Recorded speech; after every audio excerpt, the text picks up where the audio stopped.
step behind the lens, and look beyond the boundaries of ordinary storytelling. Join us as we explore the defining moments in history, capturing the exact seconds that changed our world forever. All right, sir, what are you doing here? This isn't your place. I'm moving in. I showed you the lease already. Those papers are fake. He doesn't live here. Yeah, we think so too. You're coming with us. Hold up. Say that again. I'm your boss, dumbass.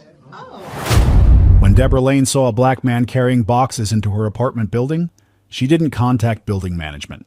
She didn't ask a single polite question. Instead, she marched straight up to him and told him that someone like you could not possibly live there. When Malcolm Rivers calmly explained that he was her new neighbor, she dismissed him outright and warned that she was calling the police because, in her words, a black man like you doesn't belong here. What she didn't know was that the black man she was accusing of not belonging was the city's new police chief, and that her racism was about to unravel her life. Before we go further, what city or country are you watching from? Drop it in the comments. We love seeing where you're tuning in from. If you believe moving into your own home while black shouldn't require proving your innocence, then like this video and subscribe. Malcolm Rivers pulled up to Westbrook Apartments at 9:30 on a Saturday morning with a moving-in truck parked outside and a weekend ahead of him. At 47 years old, Rivers had spent 22 years working his way through every rank the Houston Police Department offered, and 3 weeks ago he had been appointed the city's new police chief, a position he would officially occupy starting Monday morning. Today was moving day. He had purchased the apartment 6 weeks earlier, signed the deed, completed every piece of paperwork that came with owning property, and arranged for the moving company to deliver his furniture later in the afternoon. For now, he was doing the first trips himself, boxes of books, kitchen items, personal belongings that he preferred to handle without help. Rivers was dressed the way anyone dresses to move on a Saturday morning. Dark jeans, a plain gray t-shirt, clean sneakers. He looked relaxed and unhurried because he was. After 22 years of pressure and responsibility and the particular weight of a career spent navigating institutions that weren't always built for people who looked like him, a Saturday morning move into his own home felt genuinely peaceful. He carried the first box through the building entrance, took the elevator to the 4th floor, and walked down the hallway toward apartment 4C, the apartment whose deed was currently sitting in a folder on his kitchen counter waiting for the day it would be needed. He went back to the truck for the second box, then the third. On his 4th trip through the hallway, he noticed a white woman standing near the elevator watching him. She was in her late 50s, wearing weekend clothes, arms crossed with the posture of someone who had appointed themselves an authority over their surroundings a long time ago. Her name was Deborah Lane, and she had lived in apartment 4A for 12 years. She watched Rivers walk past her with a box without saying anything. He nodded politely and continued to his door. On his 5th trip, she was still there. This time, she stepped forward. "Excuse me," Lane said, her tone carrying the particular sharpness of someone who considers confrontation their right. "What exactly are you doing?" Rivers looked at the box in his hands, and then back at Lane with the patient expression of a man who has encountered this specific energy many times before. "I'm moving in," he said simply. Lane's eyes moved from Rivers to the box, to the apartment door he'd been going in and out of, and her expression didn't change. "Moving in," she repeated, the words carrying disbelief she wasn't bothering to hide. "Into this building." "Into apartment 4C, Rivers said. "I'm your new neighbor." Lane let out a short sound that was somewhere between a laugh and a dismissal. "Someone like you cannot possibly be living here," she said. "I've been in this building for 12 years. I know everyone who moves in and out, and I have not been informed of any new tenant." "I'm not a tenant," Rivers said calmly. "I'm the owner. I purchased the apartment 6 weeks ago." Lane looked at him the way a person looks at something they've already decided is false. "I don't believe that," she said flatly. "And I don't know what you're actually doing here, but you look suspicious and I'm calling the police." Rivers looked at her steadily. "Is it because I'm black?" Lane met his eyes without flinching. "Yes," she said, "exactly because you're black. A black man like you doesn't belong here." She pulled out her phone and began dialing, while Rivers stood in the hallway of his own home holding a box of his own belongings. Rivers set the box down carefully, leaned it against the wall and said nothing more to Lane. He went back to the elevator, rode down to the truck and continued moving. He could hear Lane's voice faintly from the 4th floor as he carried boxes. She was on the phone, making the call, describing a suspicious black man in the building. Rivers carried 2 more boxes up and set them inside his apartment, moving with the same unhurried calm as before. He had 22 years of experience understanding how these situations unfolded, and he understood this one completely. 8 minutes after Lane's call, the elevator doors opened on the 4th floor and 2 uniformed officers stepped out. Officer Sean Whitaker came first, white, mid-40s, 15 years on the force, the kind of officer who walked into situations already knowing what he'd find. Officer Lucas Barrett was behind him. Younger, early 30s, 3 years on the force, following Whitaker's lead the way junior officers follow senior ones when they haven't yet developed the confidence to question what they're walking into. Lane was waiting near the elevator and pointed immediately in the direction of Rivers, who was standing in the hallway outside his apartment door holding another box. "That's him," she said. Whitaker walked toward Rivers with Barrett behind him. Rivers watched them approach and set his box down, straightening up and giving them his full attention. "What are you doing in this building?" Whitaker asked, his tone carrying the same energy Lane's had, the assumption of guilt presented as routine inquiry. Rivers looked at him with calm directness. "I'm moving into apartment 4C. Is there a problem?" "We got a call about a suspicious individual in the building," Whitaker said. "We need to verify that you actually live here." "That's fine," Rivers said. "Give me one moment." He opened his apartment door, went inside, and returned 30 seconds later with a dry folder. He opened it and handed Whitaker the deed to apartment 4C, registered in the name of Malcolm Rivers, along with his proof of ownership documentation showing the purchase was completed 6 weeks earlier. The paperwork was thorough, official, and completely legitimate. Whitaker took the documents and looked through them. Barrett looked over his shoulder.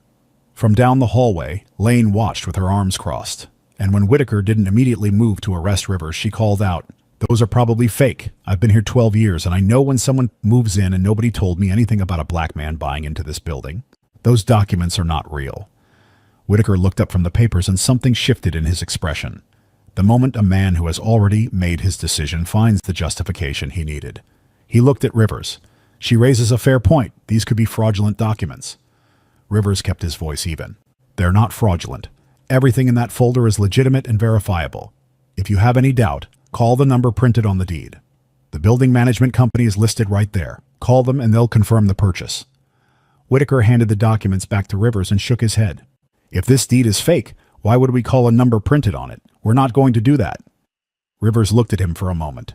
"So you're refusing to verify the documents by contacting the issuing company?" "We need to verify everything at the station," Whitaker said. "You need to come with us." "I'm not going to any station," Rivers said clearly. "I have just shown you my deed and my proof of ownership for this property. I have offered you a direct way to verify their authenticity. I know my rights and I'm standing in them right now."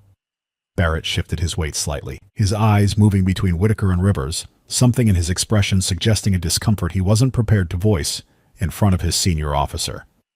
"You need to calm down," Whitaker said, his voice dropping to something more authoritative.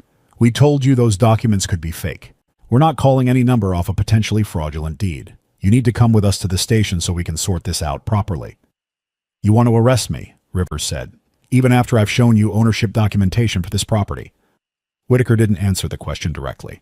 "Turn around slowly and we'll get this sorted out at the station," he said, taking a step closer.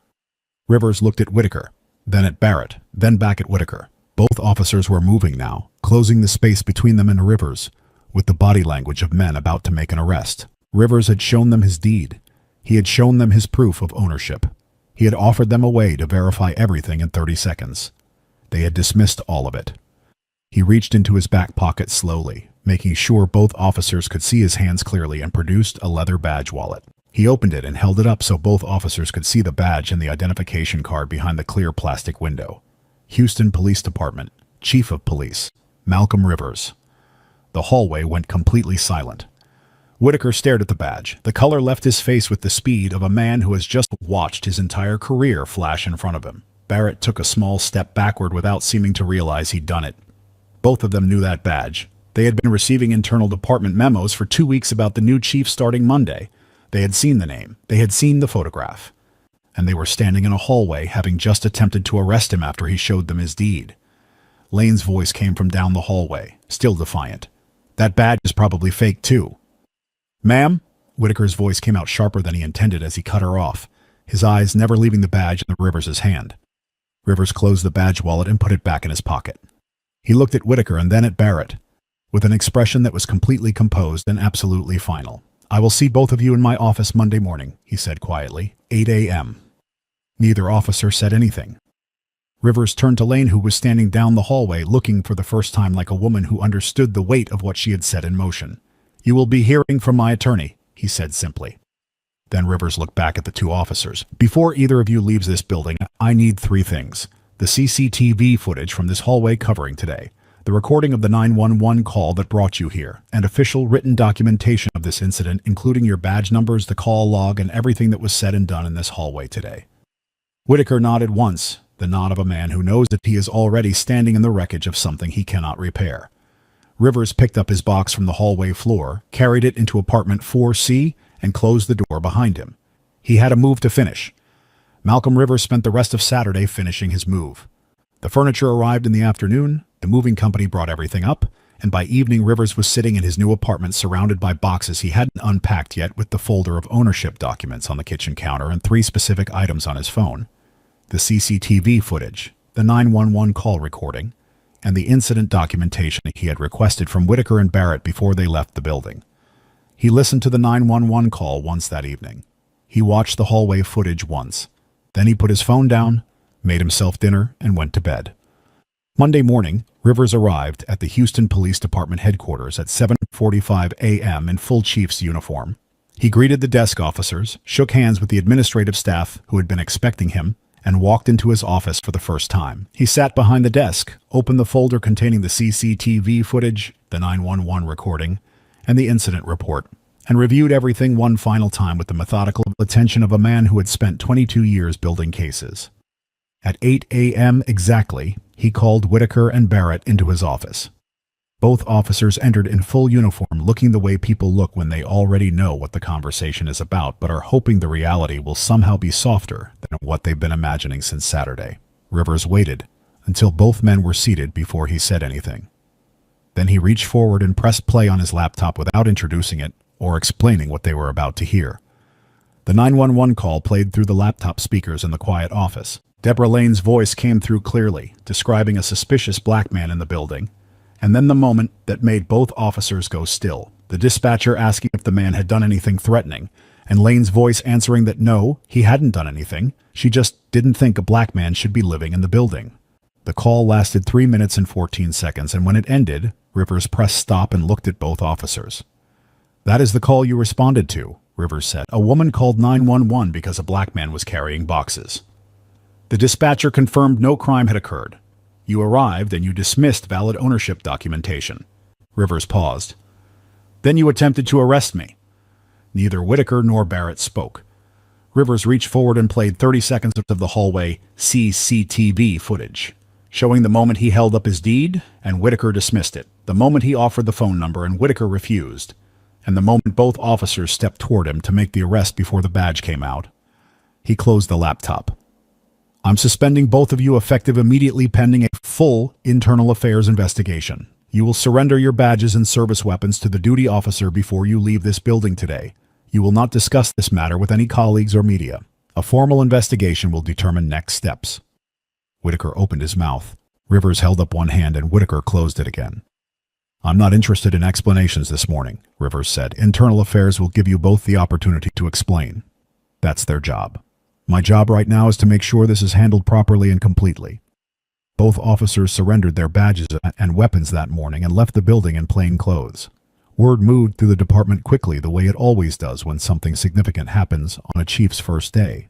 And by mid-morning, every officer in the building knew that the new chief had arrived to find two of their colleagues suspended for trying to arrest him on Saturday while he was moving into his own home. Internal Affairs opened the investigation the same day and pulled both officers' personnel files. What they found in those files is what turned a story about one Saturday morning into something much larger. Whitaker had been on the force for 15 years and had accumulated 11 racial profiling complaints during that time. 9 of those complaints came from black residents who described being stopped, questioned, or detained without cause in situations where their documentation or explanation was dismissed in favor of a white person's account. All 11 complaints had been investigated internally and closed without meaningful discipline. 3 of them had notes from reviewing supervisors describing Whitaker as a thorough and dedicated officer whose instincts had served the department well. Barrett had been on the force for 3 years and already had 7 complaints in his file.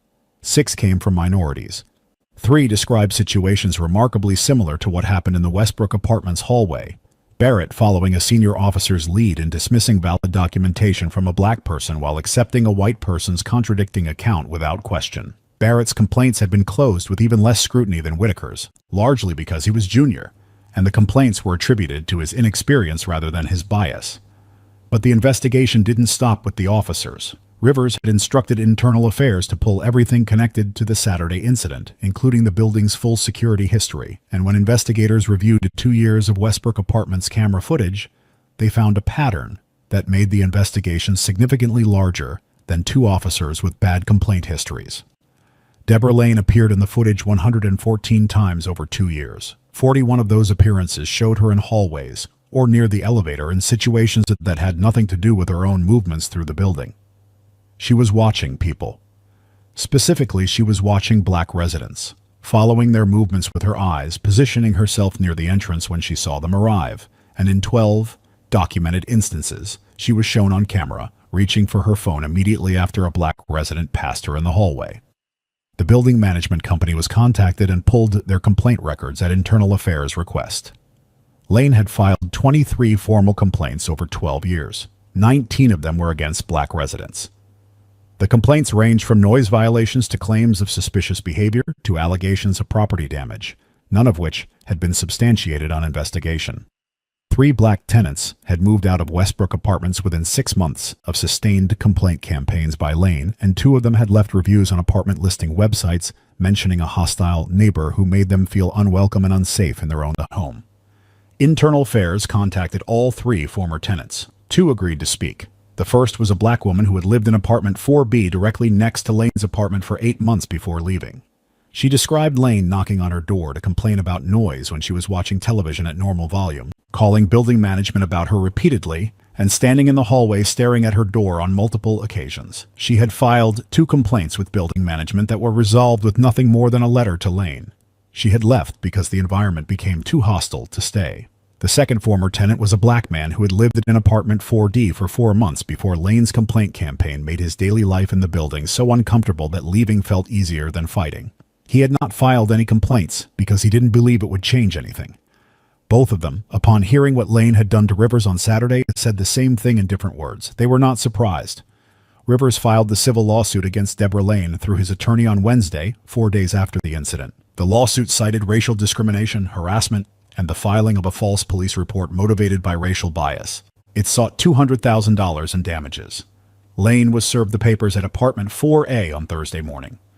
By Thursday afternoon, someone had leaked the 911 call recording to a local news station. By Thursday evening, it was national news. By Friday morning, 40 million people had heard Deborah Lane's voice telling a 911 dispatcher that she was calling because a black man didn't belong in her building, and learned that the black man was the city's new police chief. The 911 call recording did what recordings of explicit racism always do when they reach the public. It removed every possible defense before the legal case had even fully begun. There was no footage interpretation required, no competing accounts to weigh, no ambiguity about intent. Deborah Lane's voice said exactly what she meant in plain language to a government dispatcher on a recorded line, and 40 million people heard it within 48 hours of it leaking to the media. Lane's attorney released a statement 2 days after the recording went public saying his client had acted out of genuine concern for building safety and that her words had been taken out of context. The statement lasted approximately 6 hours before becoming unusable because there is no context in which telling a 911 dispatcher that you're calling because a black man doesn't belong in your building means something other than exactly what it sounds like. The attorney quietly stopped issuing statements after that. Rivers' attorney, meanwhile, was building a civil case that didn't need the 911 recording to win, but was significantly stronger because of it. The CCTV footage from Westbrook Apartments was submitted as evidence showing Lane's pattern of behavior over 2 years, 114 appearances in hallways and common areas, 41 of them involving surveillance of black residents, 12 showing her reaching for her phone immediately after a black person passed her. The footage was edited into a clear chronological sequence, and when Rivers' attorney showed it to the opposing counsel in a pre-trial meeting, Lane's attorney asked for a 10-minute break and came back recommending his client consider settlement. Lane refused to settle. She maintained that her actions were justified and that the footage was being misrepresented. That decision brought the case to trial and put her behavior in front of a judge and jury with the full weight of 2 years of documented surveillance. A recorded 911 call admitting racial motivation, 3 former tenant testimonies describing harassment campaigns that drove them from their homes, and the building management records showing 19 complaints filed against black residents over 12 years with zero substantiated findings. The Internal Affairs investigation into Whitaker and Barrett concluded in 14 days. Both officers were fired. Whitaker's termination letter cited his 11 racial profiling complaints, his pattern of dismissing documentation from black residents in favor of unverified white accounts, and his conduct on Saturday, which the investigation concluded was a direct continuation of a pattern the department had failed to address for 15 years. Barrett's termination letter cited his 7 complaints in 3 years and his demonstrated willingness to follow a senior officer's racial profiling without exercising independent judgment or raising the professional concerns the situation clearly warranted. Both officers appealed their terminations through the police union. The union reviewed the CCTV footage of the hallway incident, read the combined 18 complaints against both officers, listened to the 911 call recording, and declined to pursue the appeals further. Even the union couldn't construct a defense against hallway footage, showing 2 officers attempting to arrest their own chief after he produced legal ownership documents and offered a direct verification method. The 3 former black tenants who had been driven from the building by Lane's harassment campaigns filed their own civil claims against Lane and the building management company. The management company, facing evidence that Lane's complaint campaigns against black residents had been inadequately investigated for 12 years, settled both claims quickly and quietly, replaced the building manager who had handled Lane's complaints, and issued a formal apology to all affected former residents. What made Rivers' press conference the moment that cut through everything else was its simplicity. He stood at the podium in his chief's uniform and spoke for 4 minutes, without notes. He described Saturday morning. He described carrying boxes. He described Lane telling him he didn't belong. He described showing 2 officers his deed and watching them choose Lane's word over his documentation. And then he said the line that every headline used the next morning. "I had a badge," Rivers said, his voice quiet and completely steady. "Most people don't. And I need this city to understand that what happened to me on Saturday has been happening to people without badges in this building for 12 years, and in buildings like this one across this city for much longer than that. My badge got me out of that hallway. It shouldn't have been necessary. The deed should have been enough. Being a human being carrying boxes into your own home should have been enough." He paused for 3 seconds and looked directly at the cameras. "It wasn't, and that is what we are going to fix." The room was silent after he finished speaking. No questions felt adequate to ask immediately after those words, and the reporters who had covered Houston for years wrote afterward that they couldn't remember a press conference where the silence after a statement landed harder than the statement itself. Lane watched the press conference from apartment 4A, knowing her trial was 3 weeks away, knowing the footage existed, knowing the recording existed, knowing that 3 people who had left the building because of her were going to sit in a courtroom and describe what she had done to them in detail. She had spent 12 years believing that the building's whiteness was something she was maintaining. She had spent 12 years filing complaints and watching black residents leave and feeling satisfied about it. And she had spent one Saturday morning telling a police chief he didn't belong somewhere he owned, and the entire structure of what she thought she was protecting had collapsed into a lawsuit, a national news story, and a courtroom date she couldn't avoid. Whitaker and Barrett were processed out of the department on the same day, handing in their equipment, clearing their lockers, and leaving a building they had worked in for 15 and 3 years, respectively. Whitaker stopped in the parking lot and sat in his car for 20 minutes before driving away. Barrett left without stopping. Neither of them had anything to say to the journalists waiting outside. The city had its answer to the question that Rivers' press conference had raised publicly, but that the evidence had been answering for weeks. This wasn't one Saturday morning. It was a pattern, and the pattern had a price that was about to be paid in full. Deborah Lane's civil trial began 3 weeks after Rivers filed his lawsuit and lasted 4 days. Her attorney had spent those 3 weeks looking for a version of events that could survive the 911 recording. The 2 years of hallway surveillance footage, the 3 former tenant testimonies, and the building management records showing 19 complaints against black residents over 12 years. He didn't find one because it didn't exist. The trial was less a legal contest than a structured presentation of evidence against a woman who had told a 911 dispatcher her exact motivation in her own voice on a recorded government line. The 3 former tenants testified on the second day. The black woman who had lived in apartment 4B described 8 months of sustained harassment that made her feel like a trespasser in her own home every time she walked into the hallway. The black man from apartment 4D described 4 months of the same. A third former resident, who had not spoken publicly before the trial, described Lane standing outside his door on 3 separate evenings and calling building management to report him for noise while he was sitting quietly reading. All 3 of them described filing complaints that produced nothing, and leaving because staying felt impossible. All 3 of them described looking at Rivers' story and recognizing their own. The jury deliberated for 6 hours and found in Rivers' favor on all counts: racial discrimination, harassment, and filing a false police report motivated by racial bias. Lane was ordered to pay $200,000 in damages. Her attorney immediately began discussing appeal options, and Lane dismissed him before he finished the sentence, which suggested she understood that appealing would only extend a story she needed to stop being part of. The financial consequences arrived from multiple directions simultaneously. Lane's employer, a mid-sized Houston real estate company, had been watching the story develop for 3 weeks before the verdict came in. They terminated her employment 2 days after the jury's decision, citing conduct incompatible with the company's stated values and the reputational damage her actions had caused. The termination was effective immediately with no severance. Lane had worked there for 9 years. The building management company, already facing the settled claims from 2 former tenants and the public scrutiny of 12 years of inadequate complaint handling, reviewed Lane's lease and found that her sustained campaign of harassment against residents constituted a violation of the building's conduct policy. They issued a lease termination notice 4 weeks after the trial verdict. Lane had 90 days to vacate apartment 4A, the apartment she had lived in for 12 years and spent 12 years trying to keep black people out of.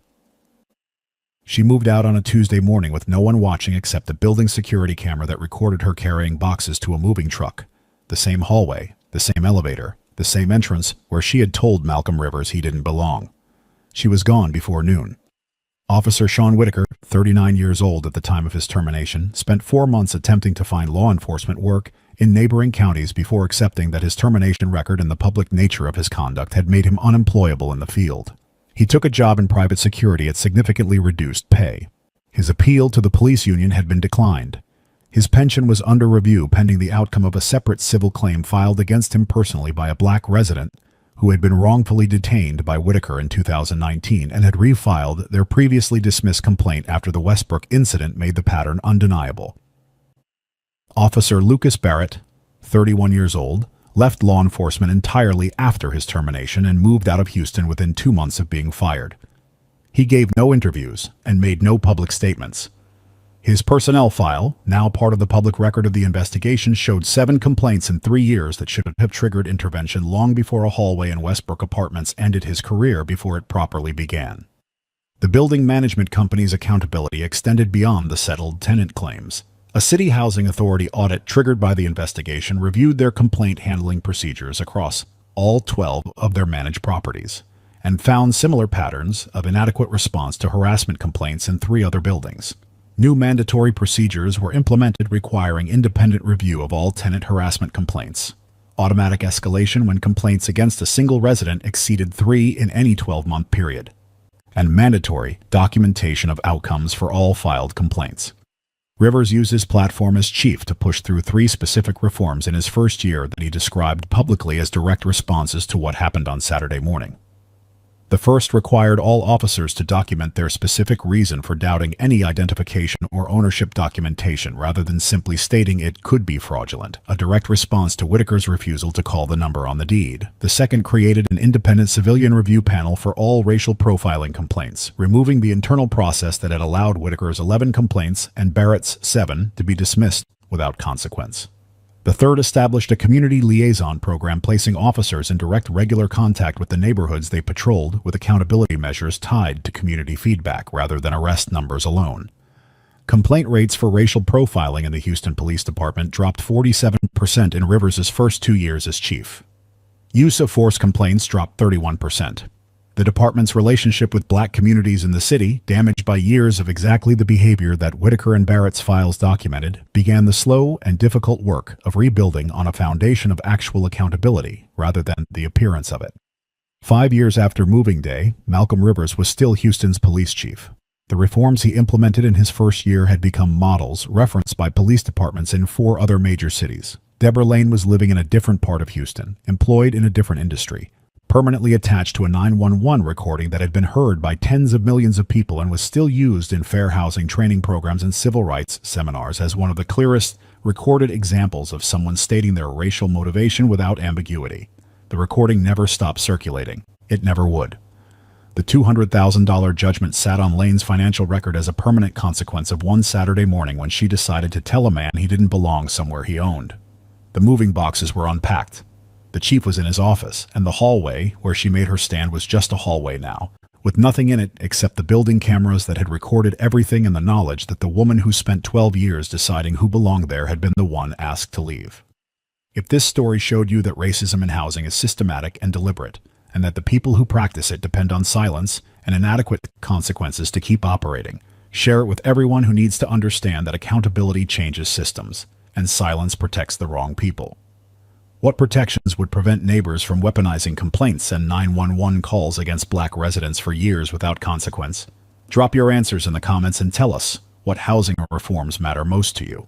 And if you believe coming home should never require a badge to prove you belong there, subscribe, because we are bringing you more stories where the truth dismantles what racism spent years building and justice arrives exactly where it is needed most. Every historical record holds a profound story waiting to be carefully uncovered. Every story we explore is a deliberate step closer to the ultimate truth.